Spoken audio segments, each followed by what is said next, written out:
1 pound cake দিয়ে 3 তলা cake ভাবা যায়? হ্যাঁ, ভাবা যায়। সেটাই আজকে আপনাদের সাথে শেয়ার করব। কিভাবে আমি 1 পাউন্ড কেক দিয়ে 3 তলা কেক বানালাম। এটা ইতিমধ্যেই ফেসবুকে অনেকেই বানিয়ে দেখিয়েছে, বাট আমিও ট্রাই করলাম যে আসলেই 1 পাউন্ড কেক দিয়ে 3 তলা কেক পসিবল কিনা।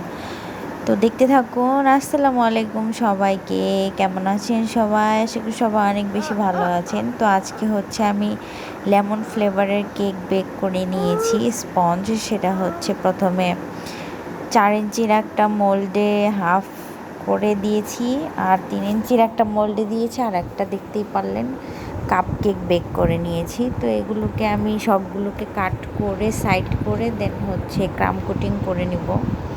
তো কেকটা খুবই স্পেশাল, কারণ কেকটা আমাদের অ্যানিভার্সারির জন্য বানানো হয়েছিল। কিন্তু স্পেশাল দিন স্পেশাল থাকে না, এটাই স্বাভাবিক। সময় মতো সব কিছু হয় না। মানে অনেক আশা নিয়ে কেকটা বানানো হয়েছিল, বাট যার জন্য বানাইছি সে এখনও পর্যন্ত মানে উপস্থিত হইতে পারেনি।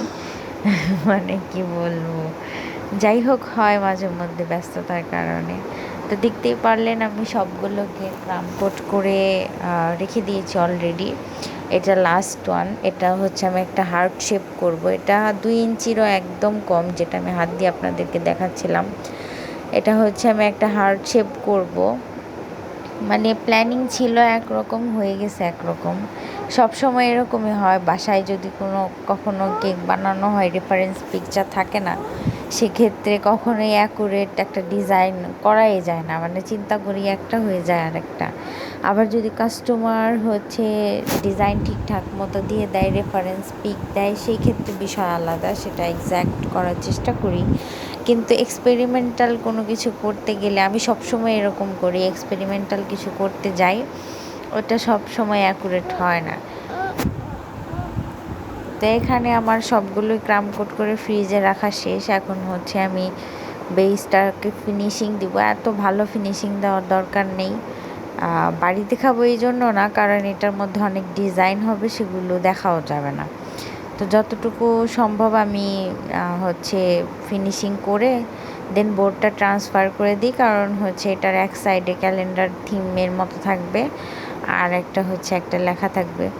আমি এটা ডেকোরেশন করার আগে ভাবছিলাম যে একটা ভালো সুন্দর একটা চিঠি লিখবো, এটা একটা মেসেজ লিখবো, যেটা অনেক সুন্দর হবে।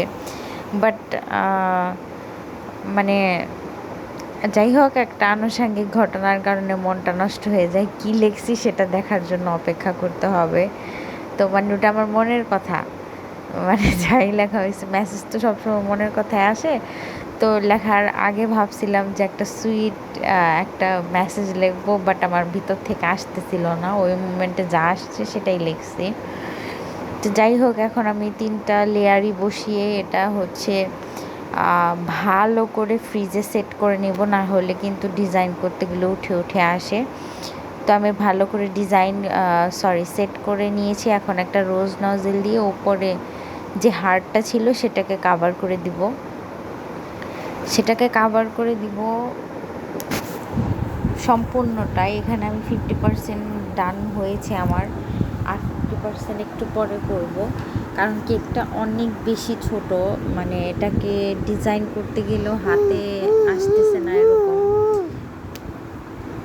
তো এখানে আমি 1M নজেল দিয়ে নিচ থেকে উপর পর্যন্ত অ্যাঙ্গেল করে হচ্ছে ডিজাইন করে নিয়েছি। বর্ডার লাইন করব 1M নজেল দিয়ে, একটা মানে টোটাল 2টা নজেল লেগেছে আমার এখানে, একটা 1M আর একটা রোজ নজেল।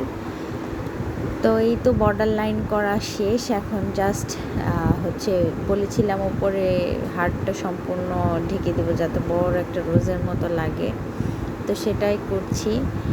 আর জাস্ট এখন ফিনিশিং টাচ হচ্ছে কিছু সুগার বল না দিলে আসলে ভালো লাগে না, এই জন্য সুগার বল দিয়েছি। আর নন অ্যাডিবল যে লিপগুলো থাকে সেগুলো দিছি, অ্যান্ড বাটারফ্লাই দিয়ে আমি জাস্ট কেকটাকে সাজাবো। অ্যান্ড দেন হচ্ছে আমি যে ক্যালেন্ডার থিমের লেখাগুলো আছে সেগুলো লিখবো। আর ফাইনাল লুকটা দেখে জানাবেন কেমন হয়েছে, সাপোর্ট করবেন অবশ্যই অনেক বেশি। ভাবছিলাম আমি সম্পূর্ণ ব্লগ করব, আমি কি কি করলাম অ্যানিভার্সারিতে, কীভাবে কী রান্না করছি, বাট আমার মনটা একদমই ভালো না, এই জন্য জাস্ট কেকটা আপনাদের সাথে শেয়ার করা। তো এই দেখেন লিখেছি কি, দেখেন সত্য কথা লিখেছি, সব কিছু নষ্ট করার জন্য তুমি একাই 100 ফাটাকেষ্ট। কেমন হয়েছে জানাবেন সবাই। আল্লাহ হাফিজ, বাই বাই। ভালো লাগলে অবশ্যই অবশ্যই অবশ্যই আমাকে সাপোর্ট করবেন, তাহলে আমি বারবার বলি আমি ডিটেলিংয়ে ভিডিও দেওয়া শুরু করব। আপনারা কখনোই এটা জানান না যে আপনারা ডিটেলিং ভিডিও চান কি না। দেখেন কেকটা মাশাআল্লাহ কত সুন্দর হয়েছে। তো এই তো ছিল আমার কেক। ভালো লাগলে আবার বলছি শেয়ার করবেন। আল্লাহ হাফিজ।